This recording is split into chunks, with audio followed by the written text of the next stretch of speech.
Hello, are you ready? And Yeah, are you I you think are I'm, ready? I'm a little Yes. nervous actually. That's good, but it's of course because of your ego today will be about the prominent. Yes. Yes, so of course, and I got little goosebumps. Of course, it's a little bit nervous because it has to do the very best performance. So I it's a know. good thing. This is like a performance to me. So it's like now I have Yes. to deliver, now I don't have to, but like I think Yeah. yeah. Yeah, no, and that's your driving force who is really awake and wants you to be the best and do the best. So just allow your ego to be there and enjoy this moment, Caroline. Yeah. Yeah. Okay, so it's interesting to have Caroline here, and she is TV and radio host, and it goes so well together with your ego prominent. So I will dive right in and allow you to describe and tell you a little about your ego prominent. What is it? What does it do, kind of? Oh shit. Uh Yes, just yeah. let it So, speak. yeah. So prominent or like in the center of attention. Yeah, What it does, it allows me to just be in the center of attention and to yes, be prominent. Is that how you say it?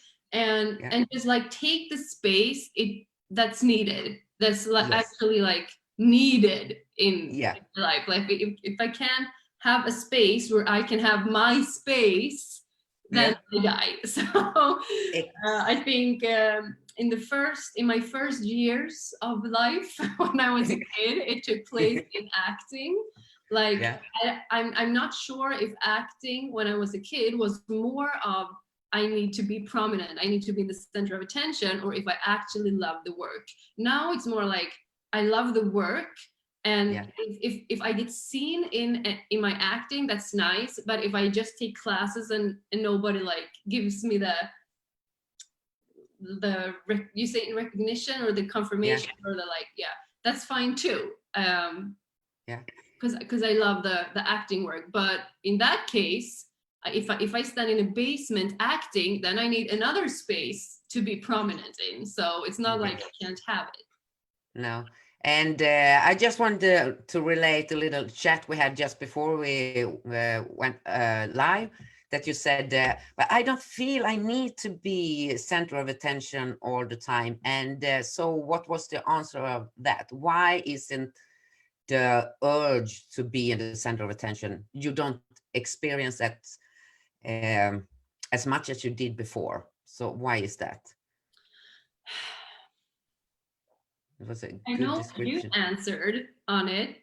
Okay, it was a good description how what's happened because you have started to get used to, you have accepted your prominent driving force, and so what was my answer then? Like I'm more connected to my intentions.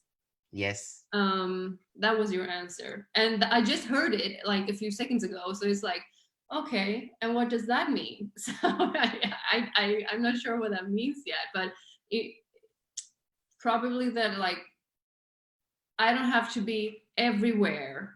no, um I have also that I have my space to be me and to be the voice and to be where everybody looks at me. I have that space. yes, um so that's, I think that's why I'm fine with not have that in all the spaces I'm in. Like, no. yeah. Exactly. So how was it, if we back a little bit, so how was it before you got become so comfortable with your ego? How was it before?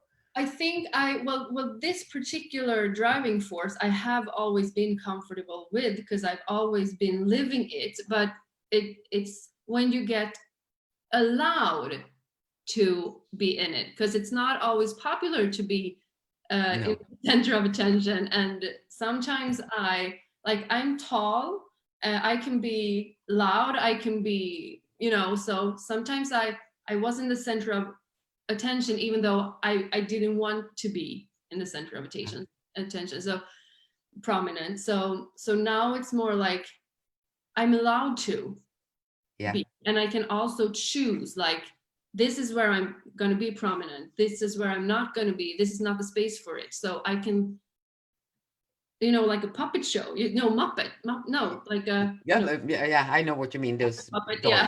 doll. Yeah. I can control myself, and yeah, that was not the question, but No, I think it's good that you describe when you suppress your ego, it tries to be heard. And then it could be all over the place, and your friends and your family get too much of the ego, and then it's more maybe uncomfortable for your environment.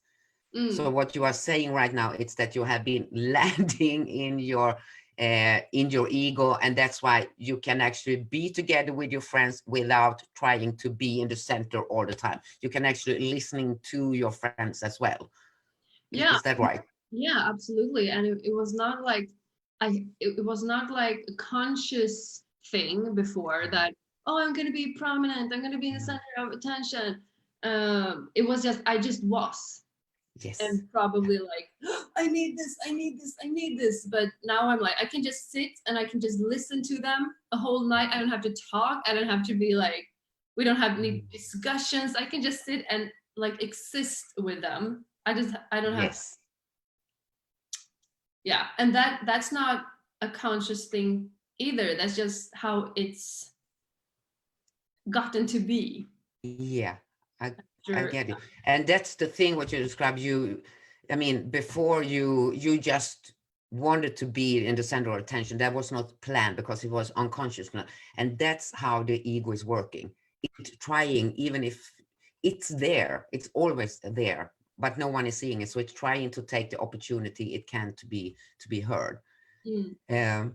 So, but right now I see the how you are using your prominent ego is, as I can see it, this goes really well together with your podcast that you just released. Is Mhm. so just give us a little hint how you practical are using your prominent ego. I think it's because I'm giving myself, and I have a partner, Sarah. We're doing it together, and I give, or we give ourselves. I give myself the permission that the podcast is my way or the highway. Like, this Yeah. is where I talk, and I talk about me, and I talk about what I want, and my, like, I heard, I think it was Karin to the end. She was like, Mm, I want to give some nuggets of. Smart things to the audience. So that's like my yes. way to, the podcast is my space to do that. And if people want to be a part of it, they can be a part of it. And if they don't have to. And I'm very like cool with, it's okay if you like me, if you can't, so if you don't. But that's like, I created that space for myself. But it was not like it was not like, oh, I need to do this, work with this driving force, I need to do this with this intention. It was just like, I could see when I started the podcast that, okay, so what spider leg is it in, what Yeah. driving force is it connecting to? Yes. um yeah. So So okay. So do you have I mean, that it works so well is because you have your project, you have your ego in the right place, and you are performing together. Because you also, I mean, in your podcast, you have a message for the people. You give them those nuggets. So it's really a perfect partnership. So what do you think would happen if you didn't allow your prominent ego to be there? um yeah, I would get bored. That's one thing. Yes. I would get like, like, there's no space for me. I would probably feel like I will wake up in the morning and I have nothing to, it sounds dramatic, nothing to live for, but it's like, No, I go ahead. I got you. yeah, I have nothing to grab. I Hmm. have nowhere to express myself. Yeah, I can do it on social media, but no, sometimes it's maybe my Instagram account or Facebook account. Maybe that's another driving force, but my podcast is something else. So Yes. I would get like, maybe, yeah. So bored, feel bad, feel Yes. maybe take or be too much in all the other places Yeah. um, where I'm at. Yeah. Yeah. So, So, and now just, so how is the feeling right now to be in so an alignment with just your intention and your prominent ego? oh, it's like a highway. It's like boom. Instead of um, instead of I don't know how to describe it, but you know the people who run and they jump over the fence. Yeah. Yeah. So instead of doing that and like I need to jump because there's a fence all the time, I can just Ah, woo, run smoothly. Also because I can see what's my life project in this spider leg. And that came naturally to me. Like I started the podcast and like, oh, what can we do with this? Oh, we can build a community. We can have these messages. We can teach people and contribute to people like this. And yes. so I can also see how it's connected with my life project. But that's not like the plan. It was at first, No. it was just like my intuition, like, oh, this and this and this and this. And then I saw, oh, but it's right here. It's on this paper. So it was already done. But so that's the difference, I think, with just following my intuition and following my flow and not Oh, plan, oh, this is a driving force, now I'm going to do this with what intention, and yeah. I'm not planning for this life project to happen. It's just get activated by itself, and then you have faucets, I don't know the word, but Yeah, yeah, no, yeah, I understand. Yeah. yeah, Yeah, and so proud of it.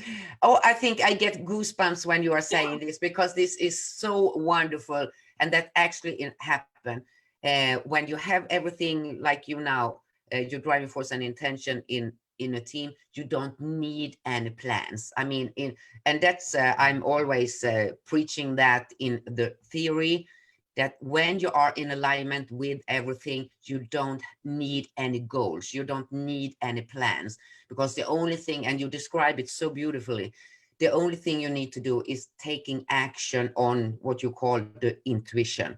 And suddenly, I mean, the projects and the actions, it's showing up to you. You yeah, don't have to chase, what am I going to do? Because you have an such a trust in, if you are acting on what feels good for you, that feels right, everything else is just unfold. yeah, So yes, this is such an reality description of a beautiful, nice theory. So I'm yeah. really happy you are brought that up. Thank Yeah. you. And the cool thing is that I have like 2 spider legs that are done or that have driving force, intention, and life project. And this is one Yes. of them. So Yes. so cool that I can see it all the way. And also, I just need to share this because it's so cool. Like Good. you did a workshop called Vivid Vision Yeah. last year, and where we could write our visions. And I wrote 4. One of them is having an office for our podcast, and it's like our podcast is this small right now, and office is like, oh my gosh, what? And the other thing is I want to speak more English. I want to talk more English. So then I got invited to this where I talk English Mm, about my podcast. So yeah.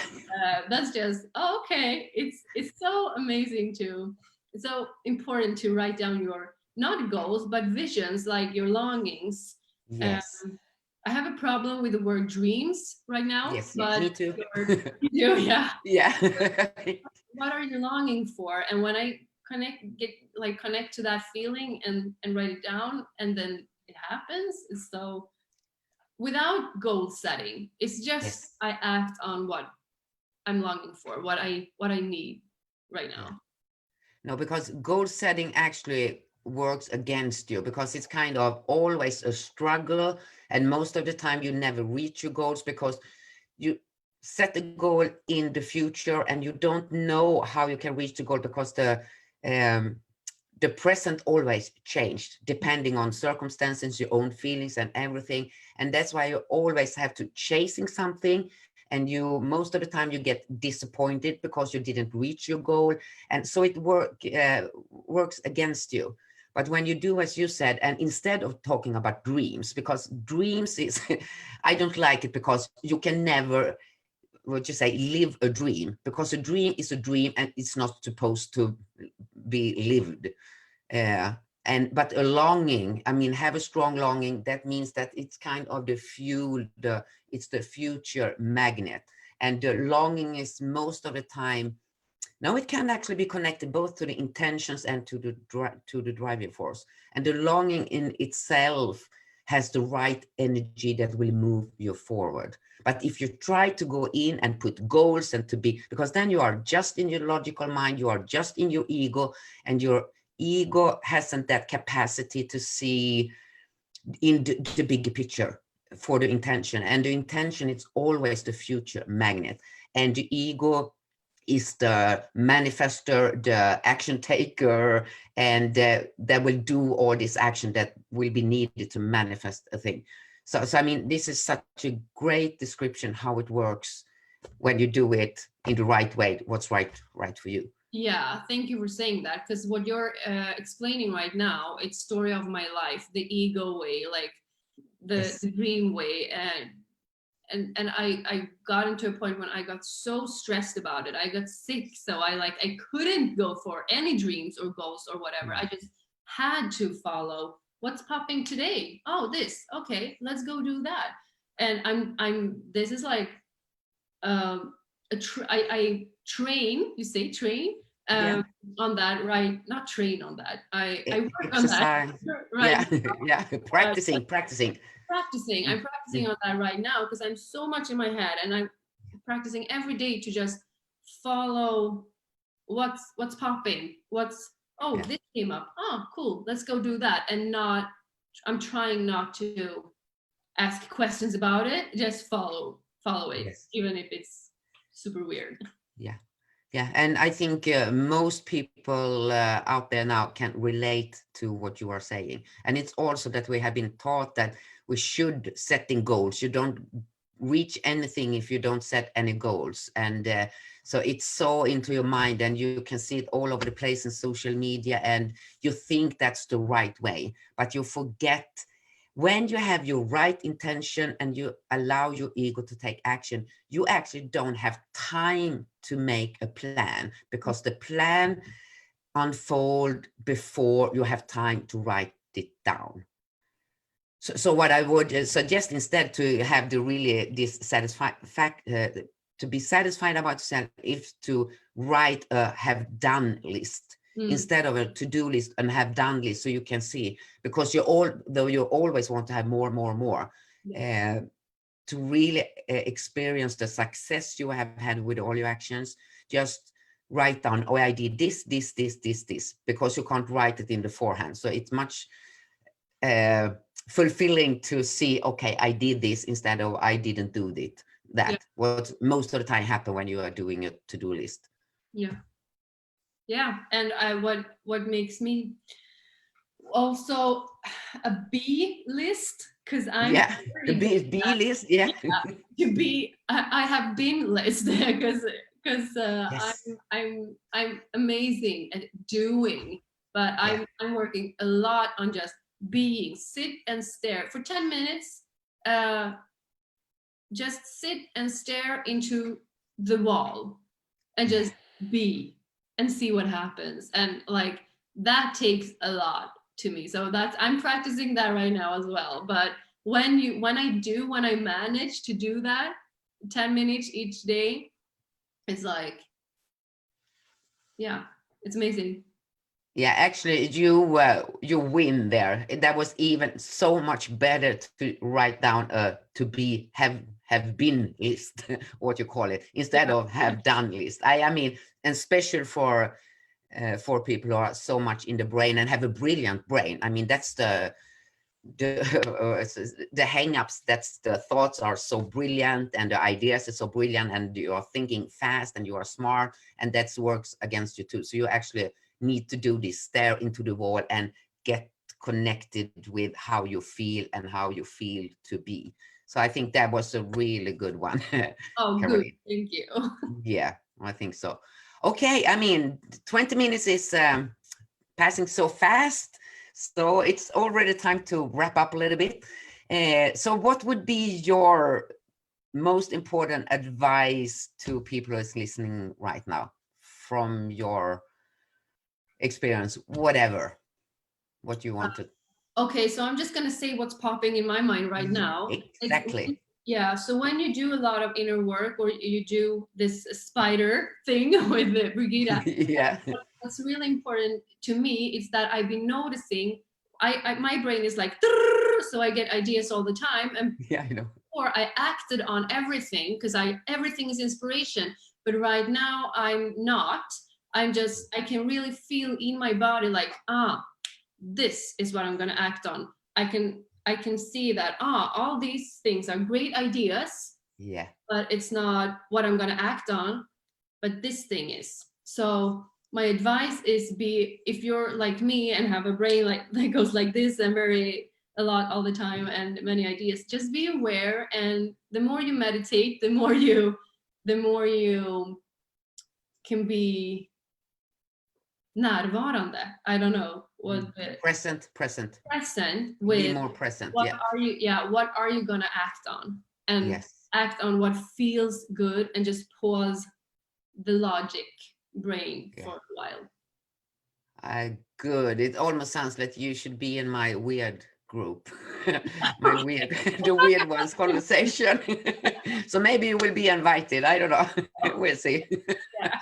Okay, this has been wonderful. And now again, if you have questions to Caroline, or you want to add comments or whatever, ask them, because she she has lots of answers. As she said, she have a really fast thinking, smart brain. So please ask her. I think I could say ask her anything, because Yes, there is an absolutely. answer to And most of the thank you. questions. Yes, and thank you for having me here. Thank you for So great. Yeah, it's been just delighted, fun, and excited. So it's a good for me. It's the start of the day, so it's a really energizing beginning of my day. Amazing. So good luck out there, and I will also checking in on your podcast and see what's going on there, because I'm curious. So thank you, and thank you to everyone who's been listening as well, and we see you soon again. So bye bye.